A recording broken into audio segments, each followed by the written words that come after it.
कुंज बिहारी।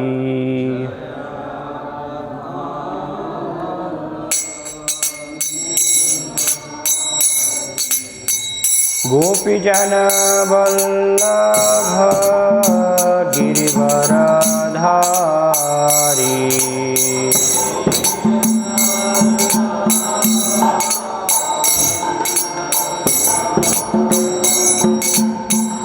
गोपीजन वल्लभ गिरिवरधारी।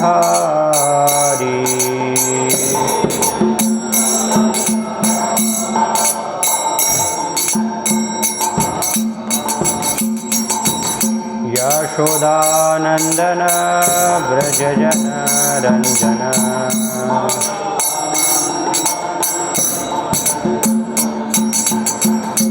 यशोदानंदन व्रजजन रंजन।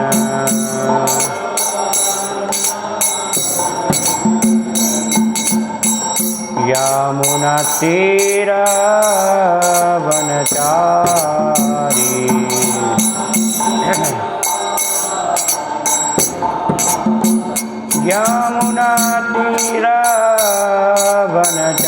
यमुनातीरवनचारी।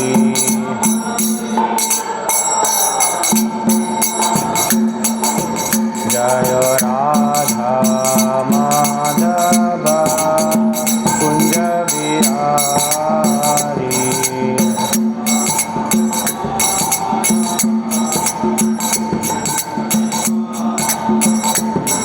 जय राधा माधव कुंज बिहारी।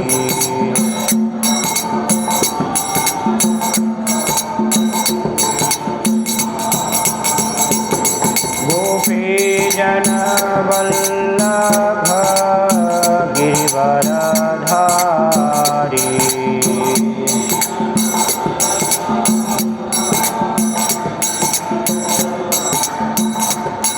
गोपीजन वल्लभ गिरिवरधारी।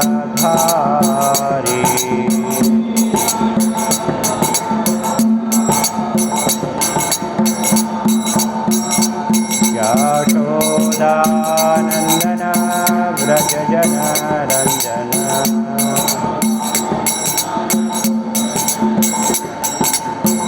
यशोदानंदन व्रजजन रंजन।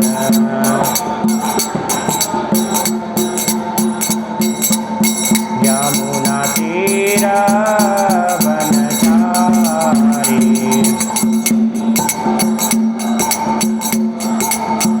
यमुनातीरवनचारी।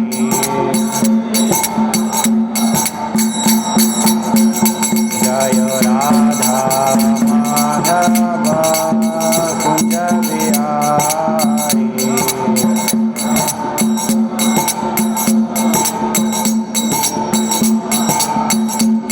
जय राधा माधव कुंज बिहारी।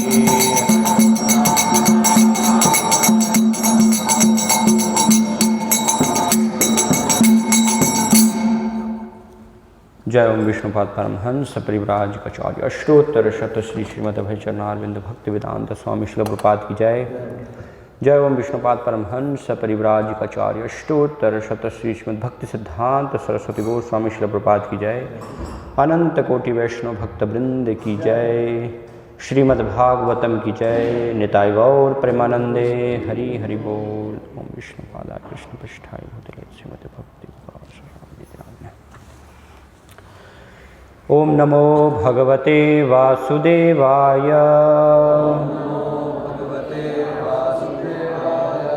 ओम नमो भगवते वासुदेवाय।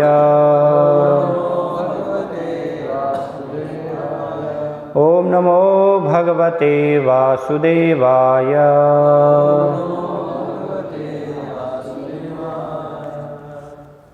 श्रीमद्भागवतम स्कंद 3 अध्याय 26 प्रकृति के मूलभूत सिद्धांत श्लोक संख्या 32।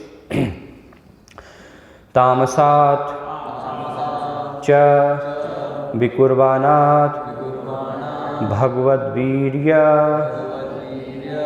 चोदितात् शब्दमात्रम् अभूत तस्मात् नभः श्रोत्रं तु शब्दगम् तामसाश्च विकुर्वाणाद् भगवद्वीर्यचोदितात् शब्दमात्रं भूतस्मान् नभः श्रोत्रं तु शब्दगम् तामसाश्च विकुर्वाणाद् भगवद्वीर्यचोदितात् शब्दमात्रं भूतस्मान् नभः श्रोत्रं तु शब्दगम् तामसाच्च विकुर्वाणाद् भगवद्वीर्यचोदितात् शब्दमात्रं भूतस्मान् नभः श्रोत्रं तु शब्दगम्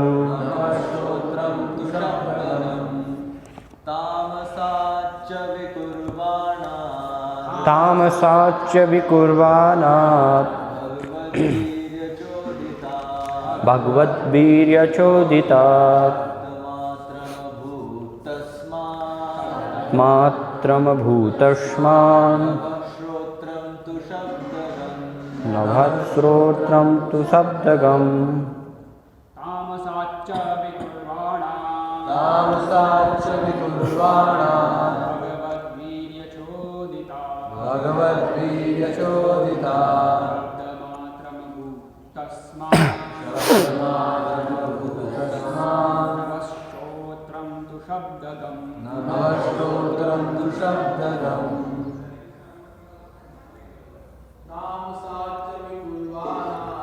तामसाच्च विकुर्वाणात्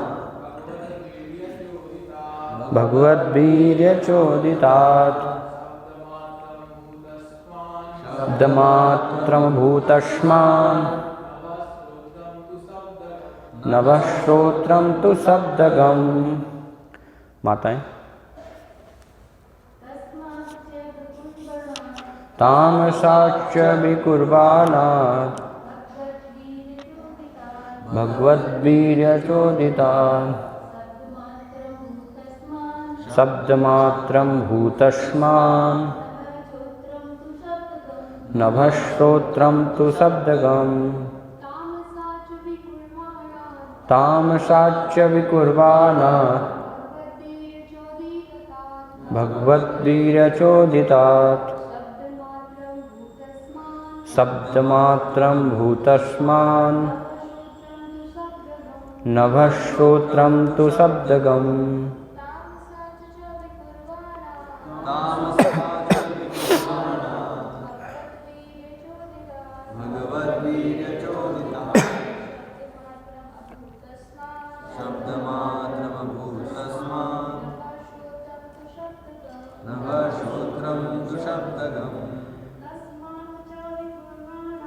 तामसाच्च विकुर्वाणात् भगवद्वीर्यचोदितात् शब्दमात्रं भूतस्मान् नभः श्रोत्रं तु शब्दगम्। तामसात् तामसी अहंकार से च तथा विकुर्वाणात् विकार से भगवद्वीर्य भगवान की शक्ति से चोदितात् प्रेरित शब्दमात्रम शब्द का सूक्ष्म तत्व अभूत प्रकट हुआ तस्मात् उससे नभः आकाश श्रोत्रम कर्णेन्द्रिय तू तब शब्दगम जो शब्द को ग्रहण करता है अनुवाद तथा तात्पर्य श्री श्रीमद्भक्त चरणारविंद भक्ति वेदांत स्वामी श्री प्रभुपाद जी के द्वारा। जब तामसी अहंकार भगवान की वीर्य काम शक्ति से प्रेरित होता है तो सूक्ष्म शब्द तत्व प्रकट होता है और शब्द से आकाश तथा उससे श्रवणेन्द्रिय उत्पन्न होती हैं। तात्पर्य, इस श्लोक से लगता है कि हमारी इंद्रिय तृप्ति के सारे पदार्थ तमोग्नि अहंकार की उपज हैं। इस श्लोक से पता चलता है कि तामसी अहंकार तत्व के उद्वेलन से सबसे पहले शब्द उत्पन्न हुआ जो आकाश का सूक्ष्म रूप है। वेदांत सूत्र में भी कहा गया है, शब्द ही समस्त भौतिक पदार्थों का मूल उत्स है और शब्द से ही इस जगत का विलय हो सकता है। अनावृत्ति शब्दात् का अर्थ है शब्द से मुक्ति। शब्द से ही समग्र जगत का प्रारंभ हुआ और यदि शब्द में विशिष्ट शक्ति हो तो यह सारे भवबंधन को समाप्त कर सकता है। ऐसा कर सकने वाला विशिष्ट शब्द हरे कृष्ण की दिव्य ध्वनि है। भौतिक मामलों में हमारे बंधन का सूत्रपात शब्द से ही हुआ। अब हमें इस शब्द को शुद्ध करके आध्यात्मिक ज्ञान में परिणत करना है। आध्यात्मिक जगत में भी शब्द है। यदि हम उस शब्द को पालें तो हमारा आध्यात्मिक जीवन प्रारंभ हो जाता है और आध्यात्मिक प्रगति की अन्य आवश्यकताएं पूरी हो सकती हैं।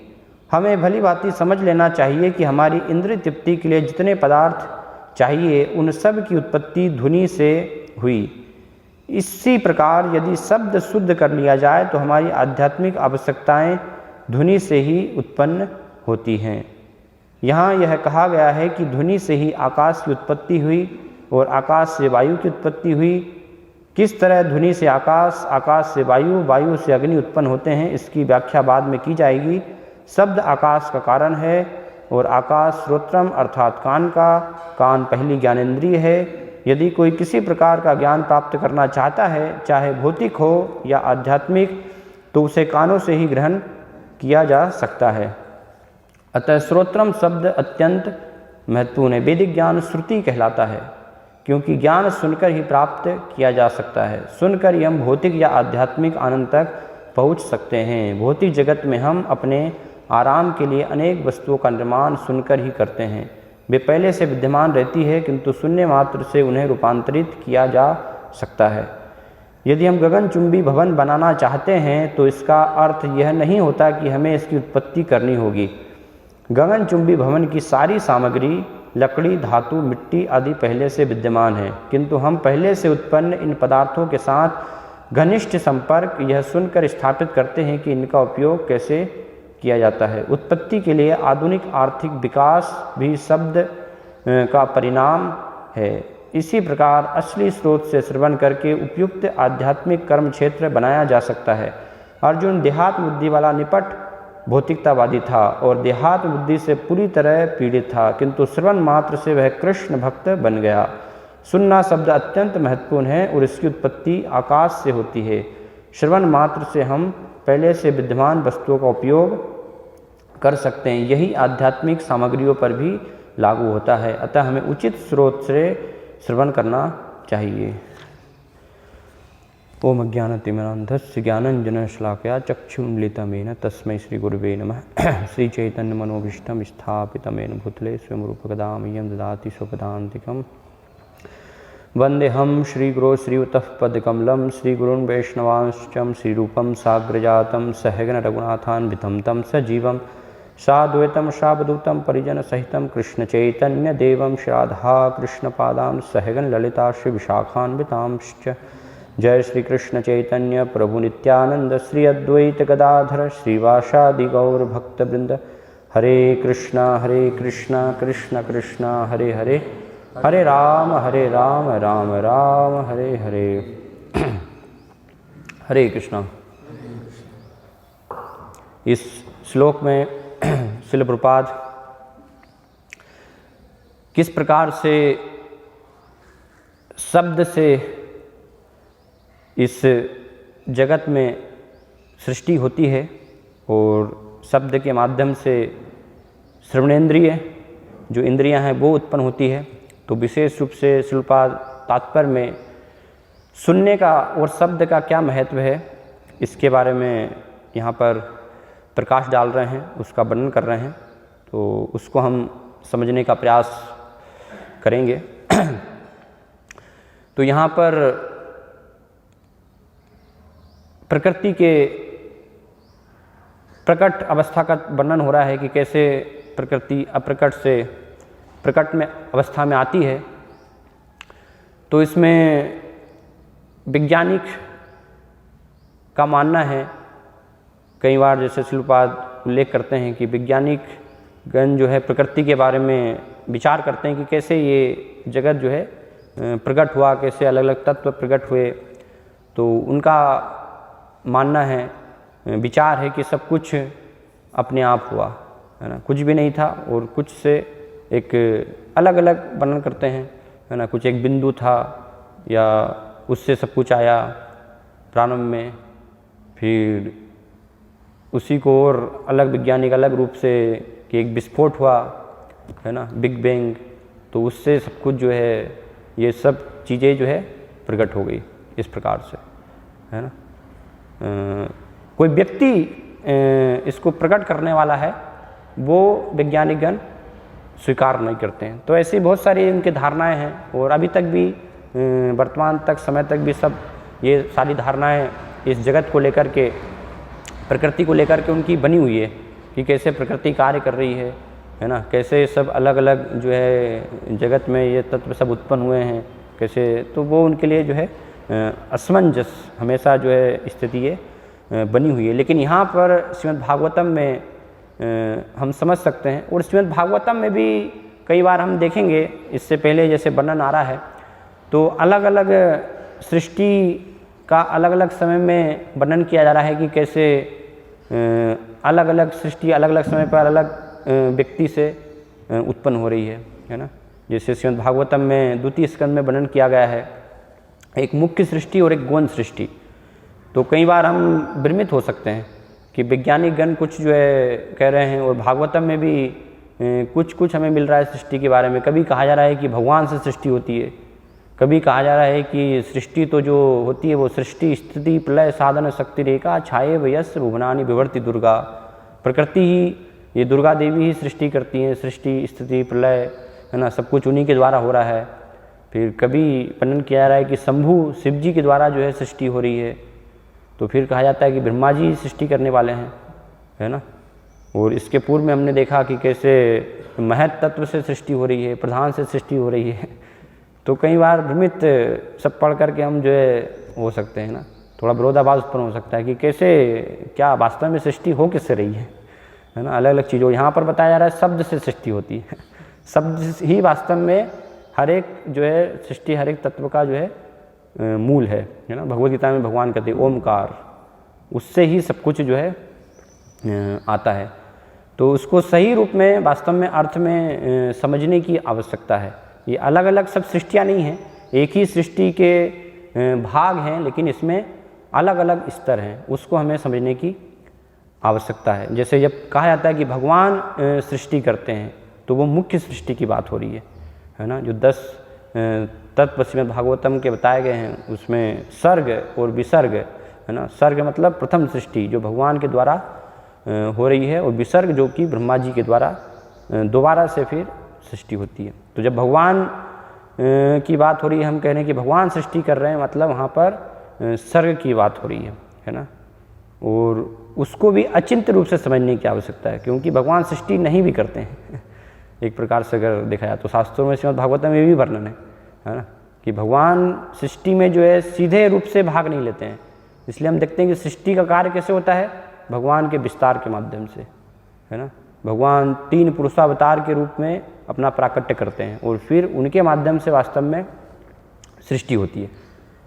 तो वो एक है, और वो भी फिर डायरेक्ट इस भौतिक जगत की सृष्टि में पुरुषावतार भी भाग नहीं लेते हैं, है ना। विष्णु भी जो है भाग नहीं लेते हैं। वो उनका कार्य क्या है, सिर्फ ब्रह्मांड को उत्पन्न करना।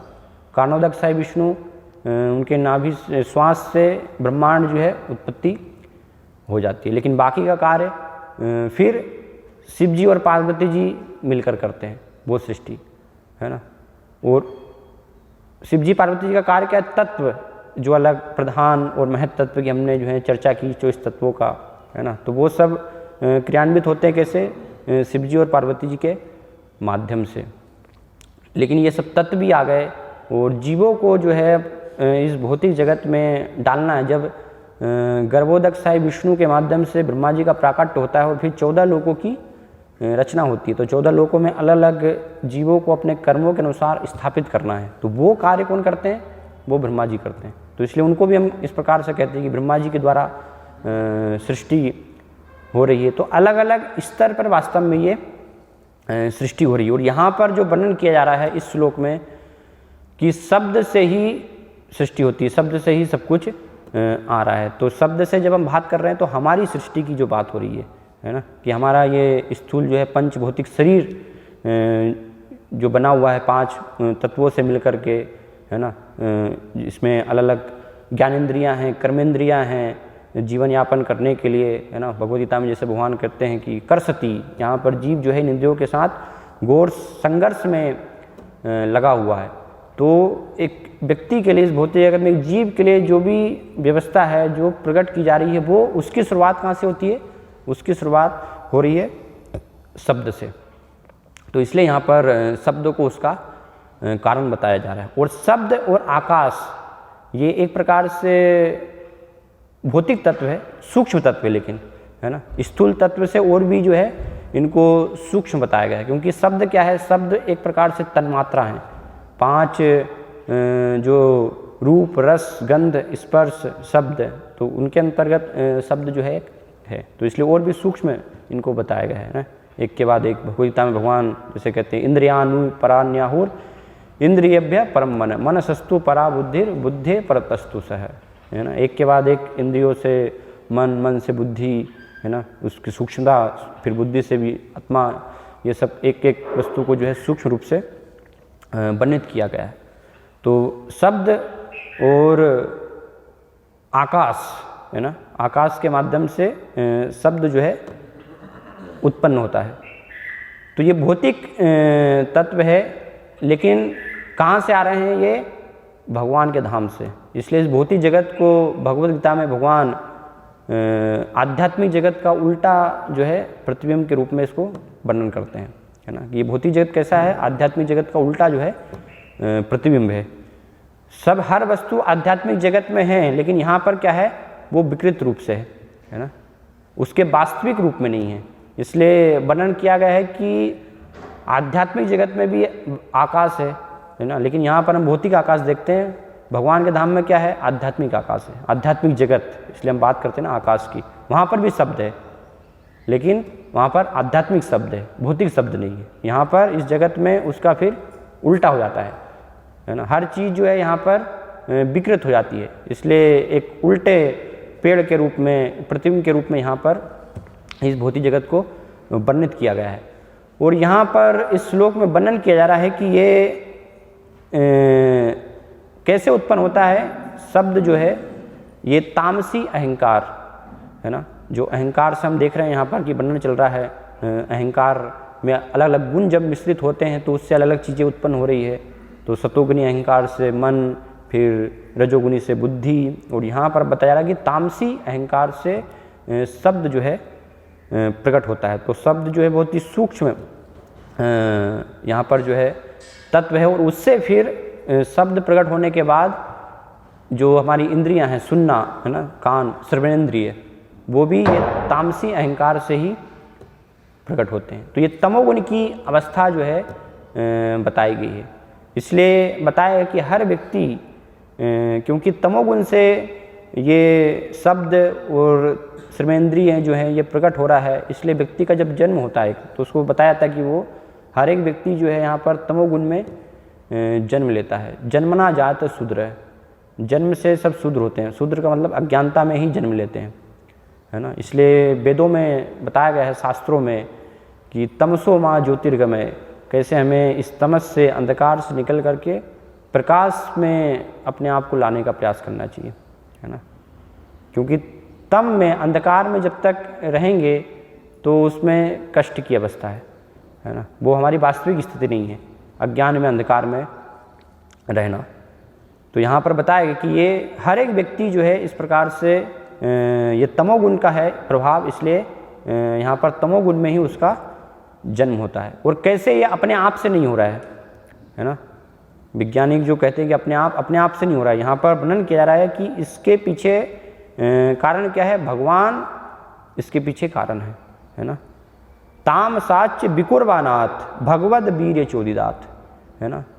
भगवान जो है उसको विकुर्बित करते हैं भगवान के वीर के द्वारा, है ना। जैसे शिल्पपाद समझाते हैं कई बार कि एक व्यक्ति जो है, एक पुरुष जब स्त्री को गर्भाधान करता है तब वास्तव में जो है स्त्री गर्भवती होती है ना। एक वीर जो है स्थापित करता है, उसके बाद बिना स्थापित किए जो है स्त्री अपने आप से गर्भवती नहीं हो सकती है।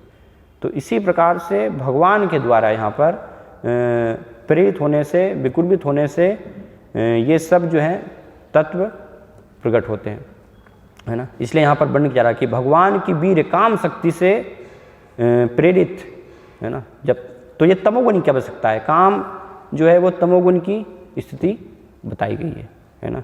लेकिन भगवत धाम में जब है, भगवान के धाम से ही काम जो है यहाँ पर आ रहा है, लेकिन भगवान और भगवान के भक्तों के बीच जो काम है वास्तव में वो शुद्ध रूप में है वहाँ पर, है ना। यहाँ पर हम उसको गलत रूप में समझने का प्रयास करते हैं, इसलिए उसको यहाँ पर क्या बताया जा रहा है, वो तमोगुण का प्रभाव बताया जा रहा है ना। कि जो भी हम कामेच्छा में इस प्रकार से इंद्रिय भोग में लिप्त होते हैं तो वो तमोगुण का प्रभाव होता है इस भौतिक जगत में।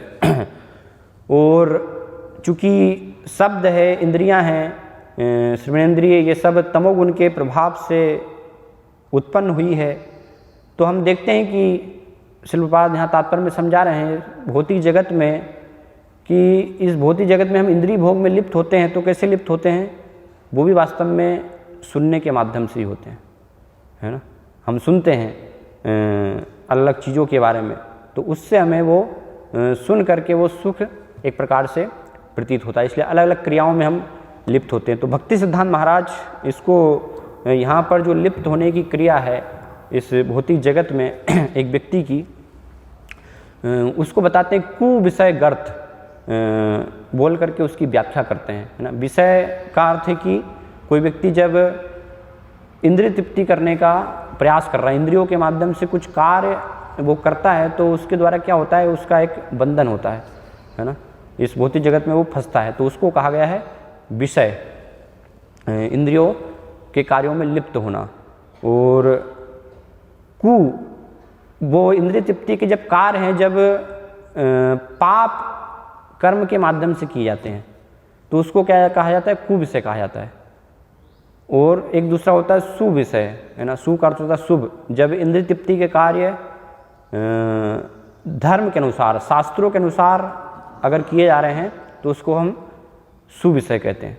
तो इस प्रकार से व्यक्ति जो है शास्त्रों के अनुसार और पाप कर्म करते हुए इंद्रिय भोग यहाँ पर करता है, तो भक्ति सिद्धांत महाराज उसकी कुविषय और सुविषय में लिप्त होने की स्थिति का वर्णन करते हैं। लेकिन दोनों ही वास्तव में क्या है, यहाँ पर बंधन की अवस्था है ना। चाहे वो धर्म के अनुसार किए जाए या पाप में कार्यों में प्रवृत्त होकर के हम अधर्म का सहारा लेकर के विषय भोगों में लिप्त हो रहे हैं, तो दोनों ही हमारे लिए वास्तविक स्थिति नहीं है। इसलिए उनको बंधन का कारण यहाँ पर इस जगत में बताया गया है। और ये दोनों विषय आते हैं किसके अंदर, कर्मकांड के अंतर्गत, है ना। कुविषय सुविषय ये कर्मकांड का ही एक भाग है, कर्मकांड के अंतर्गत आते हैं। तो इसलिए नरोत्तम दास ठाकुर भी वर्णन करते हैं कि ये इनको ग्रहण करना वास्तव में क्या है, वो कर्मकांड ज्ञानकांड केवल विषेर भांड, है ना। ये विष के केवल जो है प्याले के समान है। और उसको क्या है, व्यक्ति तमोगुण में होने के कारण, वो सुनने के कारण उसको क्या समझता है, अमृत बलिया ये वे खाए, है ना।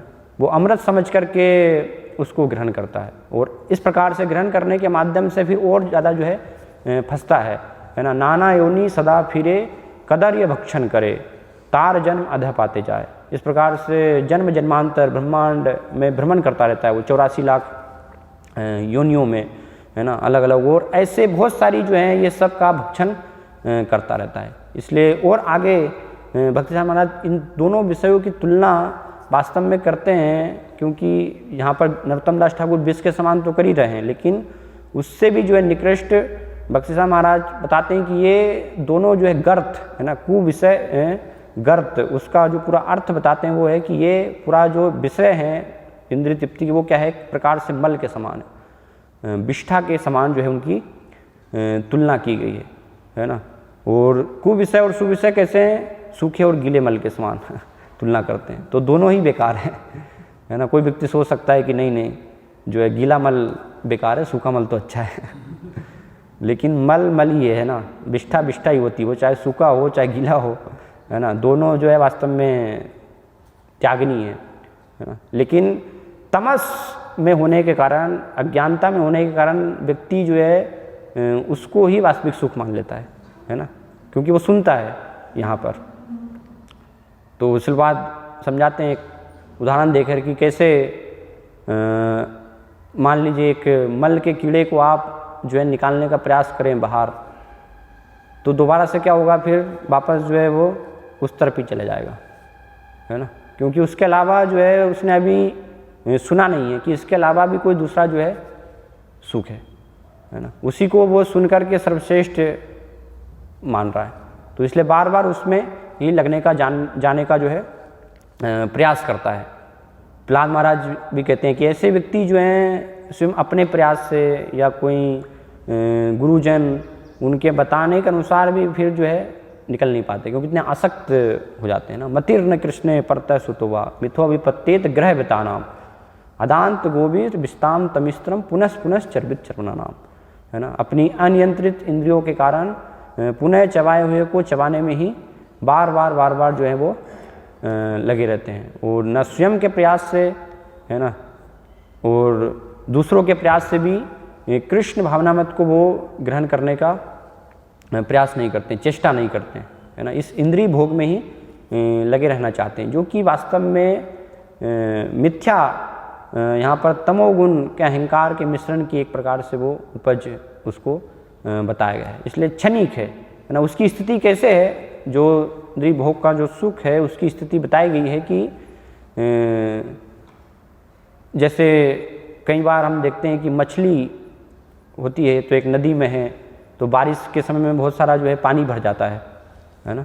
कहीं कहीं गड्ढों में भी जो है ऐसे तालाब बन जाते हैं, तो कई बार मछलियाँ जो है वहाँ पर आ जाती है, सोचती कि यहाँ पर बढ़िया जो है आनंद है, लेकिन वो आनंद तो कितने समय का है, बस बारिश का आनंद है और बारिश के बाद धीरे धीरे गर्मी जब आती है तो क्या वो पानी सूखता जाता है, फिर सूख के जो है पूरा तालाब सूख जाता है, फिर मछली जो है तड़पती है वहाँ पर है ना। वो तड़प के क्या हो जाती है, फिर उसकी उसी में जो है गड्ढे में मृत्यु हो जाती है ना। तो ऐसे जो कुविषय जो मल का गड्ढा है इस भौतिक संसार, उसमें जीव की जो ऐसी स्थिति है कि उसको वो वास्तविक सुख मान लेता है, बारिश के जैसे, बस वो वास्तविक स्थिति नहीं है ना।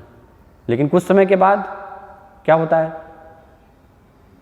तड़प के मरना है यहाँ पर, है ना, मृत्यु तो आएगी ही। तो इस प्रकार से जो है ये इसकी बताया गया है। प्रभुपाद यहाँ पर लिख रहे हैं तात्पर्य में कि सुनने से ही इसकी जो है शुरुआत होती है ना।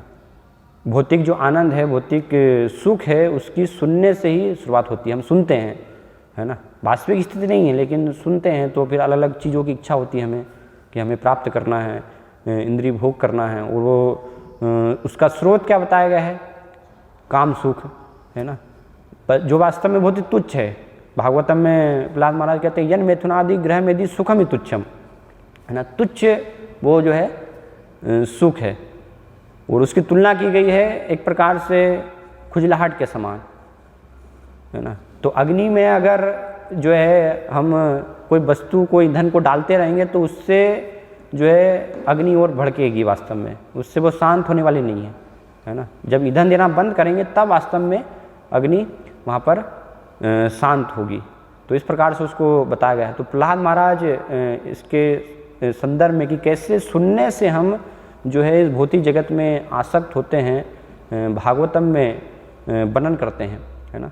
सुखदेव गोस्वामी बताते हैं श्रीमद् भागवतम की 2 स्कंद में कि बहुत सारे जगत में जो है विषय है सुनने के लिए। सोतव्यानिधि राजेंद्र निनाम संति सहस्त्रश अपश्यताम आत्मतत्वम गृहेशु गृह मेदी नाम।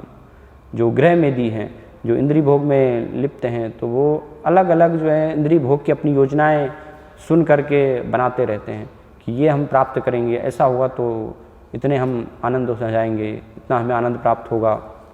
इस प्रकार से अपनी जो है कल्पनाएं वो करते रहते हैं, योजनाएं बनाते रहते हैं। लेकिन भगवान क्या कहते हैं भगवद गीता में कि ऐसे सारे व्यक्तियों की जो योजना है वो मैं काल रूप से जो है उनको ध्वस्त कर देता हूँ, है ना। सारी योजनाएं वास्तव में जो है भौतिक इंद्रिय तृप्ति के लिए जो भी योजनाएं की जा रही हैं वो सब नष्ट होने वाली है, समय के बाद खत्म होने वाली है ना। वास्तविक योजनाएं बनाना है तो वो वास्तव में भगवान को प्रसन्न करने के लिए हमें योजनाएं बनाने का प्रयास करना चाहिए, वो बुद्धिमानी है। लेकिन भौतिक इंद्रिय तृप्ति के लिए लोग जो है सुन करके योजनाएं बनाते हैं। तो प्रहलाद महाराज कहते हैं भागवतम में जो है सप्तम स्कंद बताते हैं, भगवान नरसिंहदेव जब जो है प्रकट हुए, हिरण्यकशिपु का वध किया और वरदान देने के लिए अभी जो है मांगने के लिए बोल रहे हैं, तो प्रहलाद महाराज कहते हैं कि मैं जो है कोई भी इस प्रकार से ये भौतिक वर आपसे जो है नहीं चाहता, क्योंकि मेरे पिता के पास जो है सब कुछ था, है ना। सारा ऐश्वर्य, पद, प्रतिष्ठा जिसके लिए लोग जो है भाग रहे हैं इस संसार में, तो वो सब कुछ तो था, है ना। हिरण्यकशिपु का अर्थ ही है, हिरण्य मतलब सोना, जो सोने के गद्दे पे सोता था हिरण्यकशिपु, तो वो सारी व्यवस्था थी, है ना। लेकिन एक क्षण में जो है आपने क्या कर दिया, उसको जो है सब कुछ नष्ट कर दिया। तो फिर मैं वही चीज़ जो है मैं आपसे नहीं चाहता हूँ।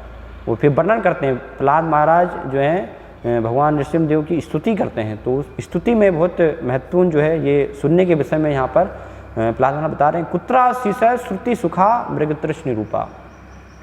तो प्रहलाद महाराज कहते हैं कि इस भौतिक जगत में जो लोग इंद्रिय सुख के पीछे पागल हैं, तो वास्तव में कुत्रा शीशा, एक प्रश्नवाचक चिन्ह जो है वो लगा रहे हैं कि सुख कहाँ है, कुत्रा शीशा, है ना। सुख वास्तव में जो है नहीं है ना। वो सुख है कैसे में, बस सुनने में सुख है। किसी ने हमें सुनाया है, हाँ ऐसा करोगे बहुत आनंद आएगा तुम्हें, है ना। ये चीज़ें लेखो, देखो ये चीज़ें, है ना। विज्ञापन भी हम देखते हैं ना, अलग अलग एडवर्टाइजमेंट के माध्यम से यही बताया जाता है। वो आवश्यकता नहीं है लेकिन सुनते हैं बार बार, तो फिर वो इच्छा हो जाती है, हाँ शायद सुख होगा, है ना। ये चीज़ का उपयोग करेंगे तो इससे हमें आनंद होगा, है ना, इससे आनंद होगा, ये मोबाइल लेना है, ये चीज़ लेनी है, अलग अलग नया नया। इसलिए हम देखते हैं कि परिवर्तन होता रहता है और उसका पूरा विज्ञापन जो है करते रहते हैं। हर छोटी सी चीज़ से लेकर के बड़ी जो है वस्तु तक का सब जगह आप देखेंगे, बाहर जाएंगे तो बिल बोर्ड में, है ना, हर एक का जो है विज्ञापन लगा हुआ। उस समय बार बार जो है परिवर्तन करते रहते हैं फिर, है ना।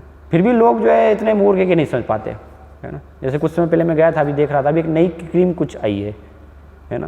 पहले कुछ था फेयर एंड लवली, फिर कुछ अलग अलग पुरुषों के लिए फेयर एंड हैंडसम, और अभी कुछ एक नया नाम है फेयर एंड लवली, उसको कुछ अलग नाम दे दिया, है ना, है लव लवली ऐसा कुछ हाँ, तो उसी में कुछ नहीं है, थोड़ा बहुत कुछ चेंज जो है कर दिया और उसका कि आप उससे जो है सुंदर नहीं हुए, तो वही जो है मूर्ख बनाने का प्रयास कि उससे नहीं हुए, लेकिन आप ये जो है बिल्कुल एक्सपेरिमेंट करके अब आइए, इससे आप इसको लगाओगे तो बहुत अच्छा जो है सुंदरता बढ़ जाएगी है ना। तो कितना भी आप जो है लगा लो, कितना भी उसको करो, लेकिन जो काला व्यक्ति हो तो काला ही रहेगा, वो कोई काला जो है गोरा नहीं हो जाएगा उससे लेकिन फिर भी मूर्ख लोग जो है रोज़ लगाते रहते हैं, है ना। इसलिए देखते हैं अलग अलग ब्यूटी पार्लर है ना, लोग जो है सब अलग अलग चीज़ें जो है करवाते रहते हैं। तो ये सब मूर्ख जो है बनाने का, वही पुनः चर्बित चढ़वाना, है ना।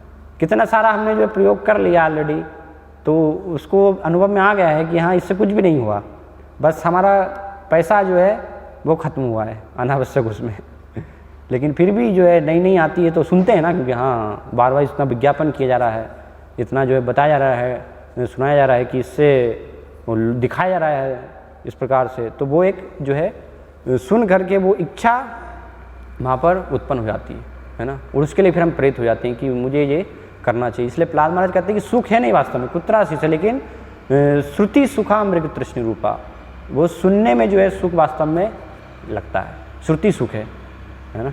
इसलिए उसकी तुलना की गई है मृग तृष्णि रूपा, एक प्रकार से जैसे हिरन है ना, रेगिस्तान में जल नहीं है वास्तव में, जल कहाँ होता है रेगिस्तान में, लेकिन वहाँ पर दिखाई देता है ऐसे, है ना, कि जल है तो भागता रहता है, भागता रहता है।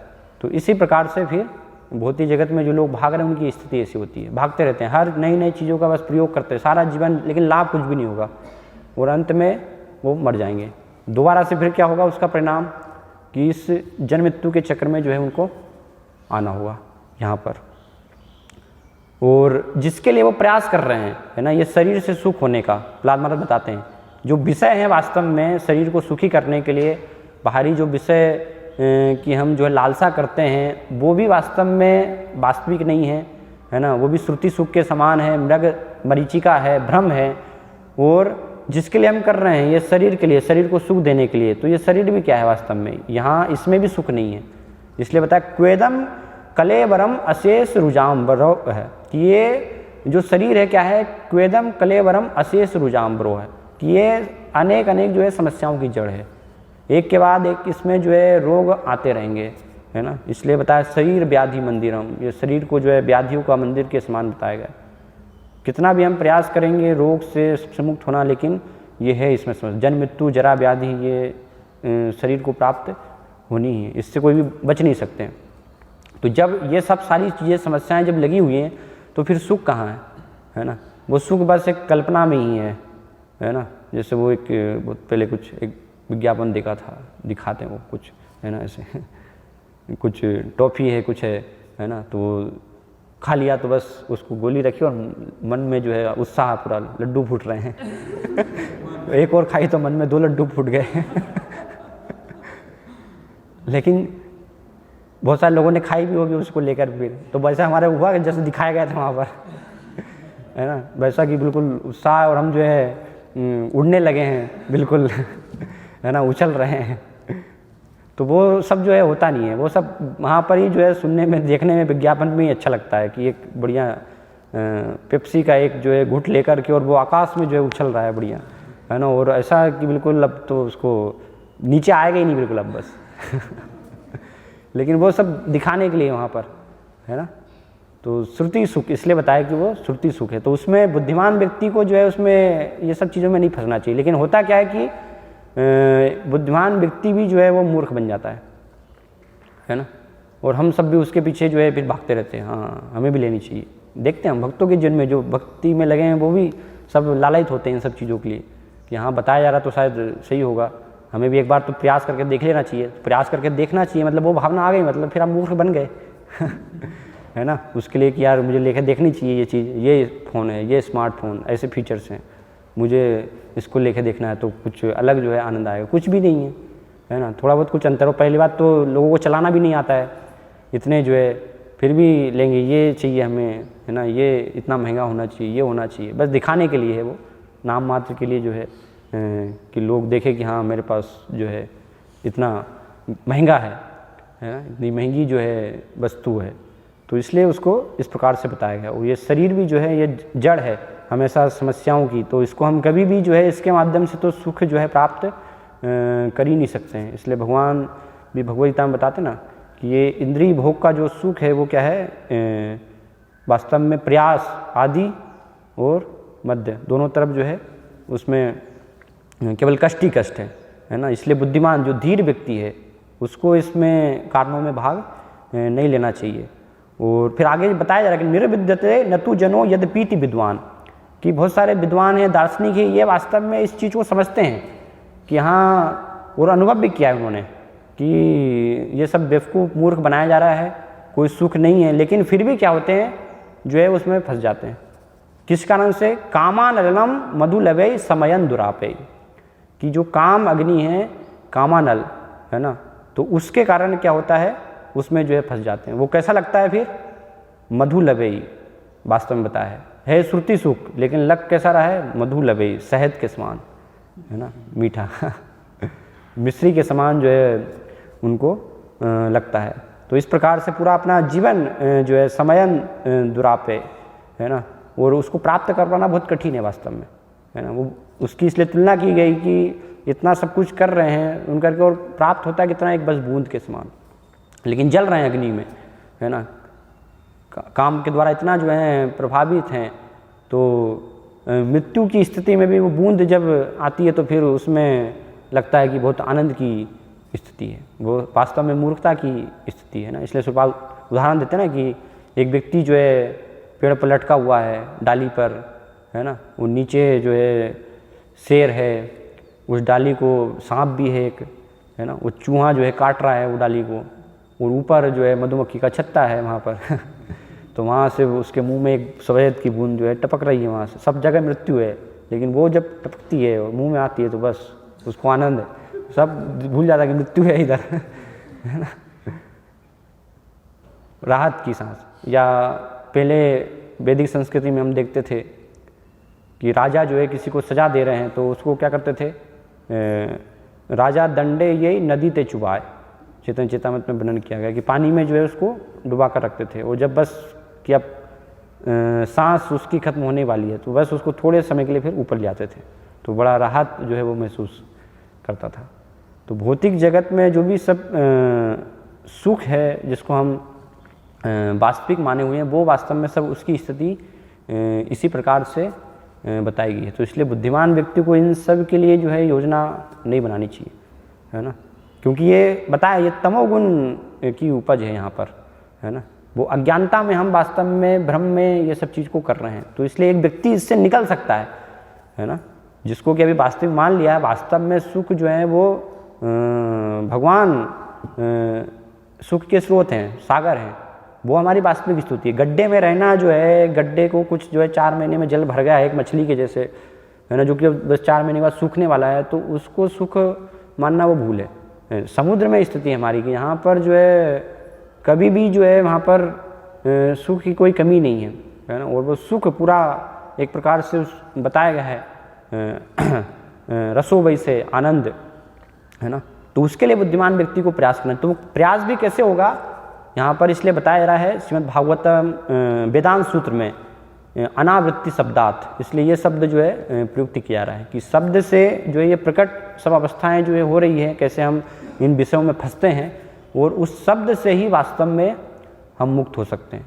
सुनने से ही सारे विषयों में फंस रहे हैं हम, है ना, लेकिन वही सुनने को जब भौतिक विषयों के बारे में, सब चीज़ों के बारे में ना सुन करके जब हम भगवान के बारे में सुनना प्रारंभ कर देंगे तो उससे क्या हो जाएगा, अनावृत्ति शब्दात, है ना, शब्द से हमारी जो है मुक्ति हो सकती है। तो इसलिए श्रीपाद यहाँ पर बता रहे हैं कि हमें दिव्य शब्द जो है वो सुनने का प्रयास करना है, भौतिक शब्दों को नहीं सुनना है। भौतिक शब्द जितना हम सुनेंगे उतना कुछ क्षणिक आनंद मिलेगा, लेकिन वास्तव में उससे हमें कष्ट प्राप्त होगा, है ना। कुछ कान में हम एक शब्द सुनते हैं, कोई गाना सुनेंगे, कितने समय तक अच्छा लगेगा, वो 15 दिन 1 महीने तक जो है उसका आनंद रहेगा, बाद में सब आनंद वो चला जाएगा।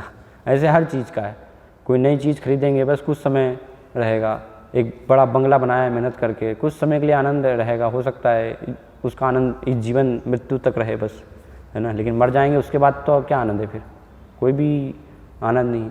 तो बुद्धिमान व्यक्ति जो है समझ सकता है ऐसे कि हर वस्तु को अगर हम लें तो उसका कोई जो है वो एक समय के लिए है बस, है ना, वो भी मिथ्या है, भ्रम है वास्तव में, मेरे मरीचिका के समान है, लेकिन एक भ्रम में हम जो है अपने आप को रख लेते हैं, है ना, कल्पना कर लेते हैं, भ्रम में अपने आप को जीने का जो है प्रयास करते हैं, है ना। इसलिए तुलना की गई है, सपने के समान भी इसकी तुलना की गई है कि बहुत सारे लोग जो हैं रात में सपना देखते हैं और कुछ लोग जो है दिन में ही सपने में ही चलते हैं, है ना, पूरा जीवन जो है ऐसे सपने में ही चलता रहता है। तो इसलिए शब्द से हमें जो है बंधन की शुरुआत हो रही है हमारी, तो शब्द से ही मुक्ति भी होगी। तो हमें क्या करना है, भगवान के बारे में सुनना है ना। इसलिए बताया है कि शब्द जो है ओमकार, है ना, अगर कोई जो है मृत्यु के समय ओमकार अगर नाम ले तो उससे इस बंधन से वो मुक्त होता है ना, ये वर्णन किया गया है। लेकिन ओमकार जो है या उससे ऐसा वर्णन किया कि ओमकार से ही सब कुछ आ रहा है, ओम जो शब्द है, ओम का उच्चारण, है ना, लेकिन वो एक प्रकार से भगवान का जो है निर्विशेष शब्द के रूप में उसका वर्णन किया गया है, तो उससे मुक्ति होती है। लेकिन कहाँ पर वो जो है आध्यात्मिक जगत में भगवान का जो दिव्य ज्योति रूप जो है, निर्विशेष ज्योति, उसमें वास्तव में उनको स्थान प्राप्त होता है। लेकिन अगर कोई हरे कृष्ण महामंत्र श्रीपाद जैसे यहाँ पर वर्णन कर रहे हैं, उसको अगर जो है श्रवण करे, है ना, तो उससे क्या होगा, जो उसकी वास्तविक अवस्था है भगवान के धाम में, भगवान की सेवा में, वो उसको वास्तव में प्राप्त हो सकती है ना। इसलिए श्रील प्रभुपाद कहते हैं कि सुनने से जो है एक जीव की मुक्ति का जो है प्रारंभ होता है। उसकी भक्ति की शुरुआत जो होती है तो वो कहाँ से, सुनने से होती है, जब हम सुनते हैं, है ना। तो जब भगवान के बारे में सुनना जब हम प्रारंभ करेंगे, जो कि शब्द जो है वो भगवान से अभिन्न है, भगवान के बारे में जो भी हम सुन रहे हैं, उनके गुणों के बारे में, उनके कार्यकलापों के बारे में, या भगवान का नाम, तो वो सब कुछ क्या है, वो भगवान से अभिन्न है, किसी प्रकार से उसमें कोई भी अंतर नहीं, दिव्य धुनी है ना। इसलिए शिल्पपाद उसको जो है वर्णन करते हैं, ये क्या है कि दिव्य जो है धुनी है। प्रारंभ में चूँकि अभी हम जो है विषय में फंसे हुए हैं, इसलिए विषयों के बारे में ही हम सुन रहे हैं, तो हमें वो ध्वनि जो है वो दिव्यता उसकी प्रकट नहीं होती, वो महसूस नहीं होती है ना।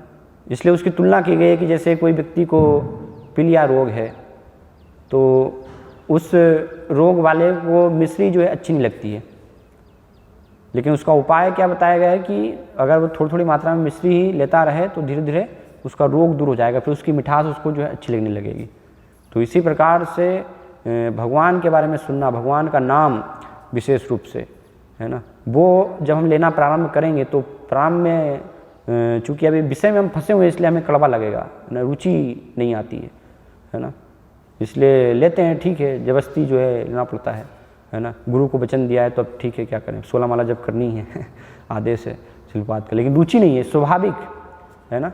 नामे रुचि जीवे दया, जो भक्तिवंत ठाकुर कहते हैं कि नाम के पीछे रुचि जो है होनी चाहिए, वो वास्तव में नहीं होती है ना।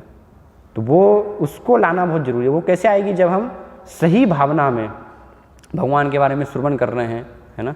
क्योंकि भगवान क्या है, भावग्राही जनार्दन, भगवान जो है भावना को ग्रहण करते हैं। अगर भावना नहीं है और हम श्रवण भी कर रहे हैं, हम जप भी कर रहे हैं, 16 माला नहीं, जो है आप रोज़ 64 माला भी जप कर रहे हैं, तो भी उससे लाभ होने वाला नहीं है। इसलिए चेतन महाप्रभु चेतन चित्तामृत में कहते हैं, बहु जन्म करे यदि श्रवण कीर्तन तबु तना पाए कृष्ण पदे प्रेम धन, कि कहीं के जन्म भी अगर हम जो हैं, अगर हमारी मनोवृत्ति भावना सही नहीं है और गलत भावना से, गलत मनोवृत्ति से करते रहेंगे, तो उससे फिर ऐसे जन्मों जन्म हमारे चले जाएंगे, लेकिन उससे कृष्ण प्रेम हमें प्राप्त नहीं होगा। लेकिन सही मनोवृत्ति में अगर हम करेंगे, नाम लेंगे, तो फिर उससे वास्तव में कृष्ण प्रेम प्राप्त होगा। तो इसलिए सही मनोवृत्ति की आवश्यकता है, और वो मनोवृत्ति है सही रूप से शब्द को, जो भगवान के बारे में दिव्य शब्द हैं, उसको सुनने से, है ना। इसलिए प्रभुपाद बोलते हैं, जब जो हम करना है, जब हम जप करते हैं, भगवान का नाम लेते हैं, हरे कृष्ण महामंत्र,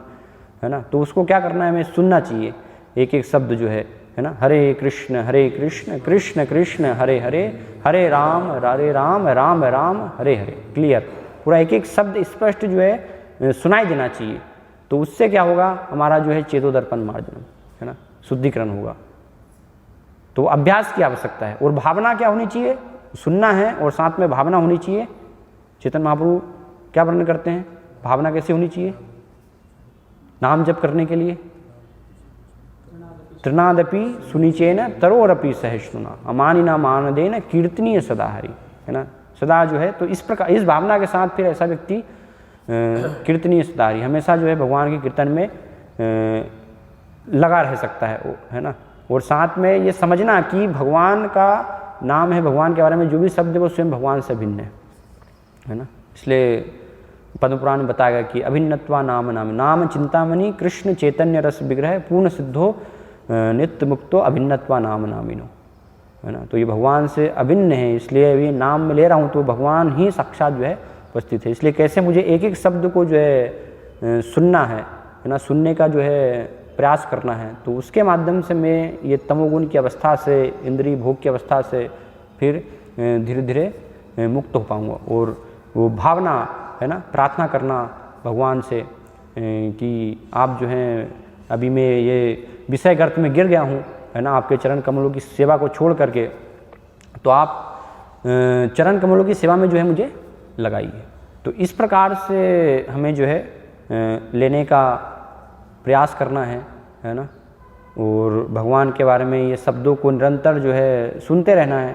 सुनते रहेंगे तो हमारा धीरे धीरे जो है सही चेतना में सुनते रहेंगे तो रोग जो है दूर होगा और ये शब्द से ही फिर हमारी मुक्ति होगी। इसलिए यहाँ पर बताया कि शब्द और सुनना, श्रवणेंद्रिय है ना, ये बहुत महत्वपूर्ण हमारी जो है इंद्रियां हैं, कान है ना।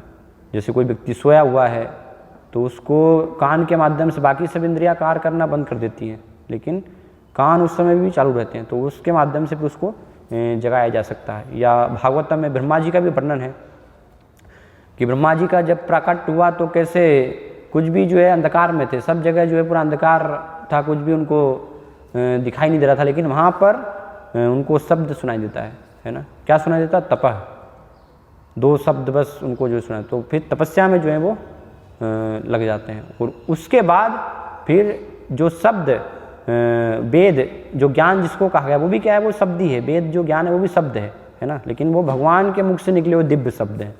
तो जब तपस्या में वो तप शब्द सुन करके ब्रह्मा जी अपने आप को लगाते हैं, तो उसके माध्यम से फिर ब्रह्मा जी को दिव्य ज्ञान, भगवान तेने ब्रह्म हृदय आदि कवये, उनको जो है हृदय में वो प्रकट करते हैं, है ना, शब्द को जो है जागृत वहाँ पर करते हैं। तो इसलिए हम देखते हैं बाद में फिर ब्रह्मा जी साक्षात्कार करके ब्रह्म संहिता में फिर भगवान के धाम का वर्णन कर रहे हैं। चिंतामणि प्रकर सद्मसु कल्प वृक्ष लक्षावृत्ते सुश्रुभि रवि पालयंतम लक्ष्मी सहस्त्र शतसम ब्रह्म से विमानम गोविंदम आदि पुरुषम तमहम भजामि, है ना। इस प्रकार से कि कैसा भगवान का धाम है, भगवान क्या करते हैं, सब कुछ जो है वो शब्द के माध्यम से सुन करके जब लगते हैं और भगवान की दिव्य ध्वनि उनके हृदय में जब प्रकट होती है, तो सब कुछ उनके समक्ष जो है फिर स्पष्ट रूप से पूरा भगवान का धाम जो है वो प्रकट हो जाता है।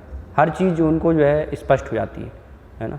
तो इसलिए बताया कि ये शब्द जो है बहुत महत्वपूर्ण और विशेष रूप से हरे कृष्ण महामंत्र है ना, जो कि स्वयं भगवान से अभिन्न है। तो इसको हमें साधारण रूप में महान आचार्यों की कृपा से, चैतन्य महाप्रभु की कृपा से ये कलयुग का युग धर्म हमें प्राप्त हुआ है ना।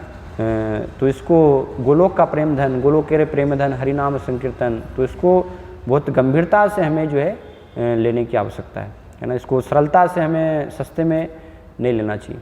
तो जैसा शास्त्रों में श्लोकात वर्णन कर रहे हैं, उसके पीछे भावना, चेतना है ना, किस प्रकार से उसको लेना है, ग्रहण करना है, तो और अपराध से बचते हुए वो चेतना में हम करेंगे तो फिर बहुत तीव्र रूप से ये दिव्य जो भगवान का नाम है, शब्द है, उससे हमारी मुक्ति हो सकती है। इस भौतिक जगत में ये विषय उससे हम मुक्त हो सकते हैं। और वो भावना में अगर ग्रहण नहीं कर रहे हैं तो फिर ये विषय में ही हम जन्म मृत्यु के चक्र में पड़े रहेंगे, है ना। इसलिए अनावृत्ति शब्दार्थ जो वेदांत सूत्र में बताया, उसका अर्थ क्या? अनावृत्ति मतलब जन्म मृत्यु जरा इस चक्र से जो है मुक्ति, है ना। वो शब्द को उस रूप में ग्रहण नहीं कर रहे हैं तो फिर वो चक्र में ही हमें लगे रहना होगा। फिर ये भौतिक शब्द जो है, भौतिक आकाश यहाँ पर जो प्रकट हो रहे हैं, उनकी जो बात की जा रही है, तो उसमें हम जो है फंसे रहेंगे। तो उससे निकलना है तो फिर हमें जो है दिव्य शब्द को निरंतर ग्रहण करने का प्रयास करना चाहिए। हरे कृष्णा। तो यहाँ पर हम विराम देंगे। कोई प्रश्न है इसके संदर्भ में पूछ सकते हैं, कोई जिज्ञासा है तो।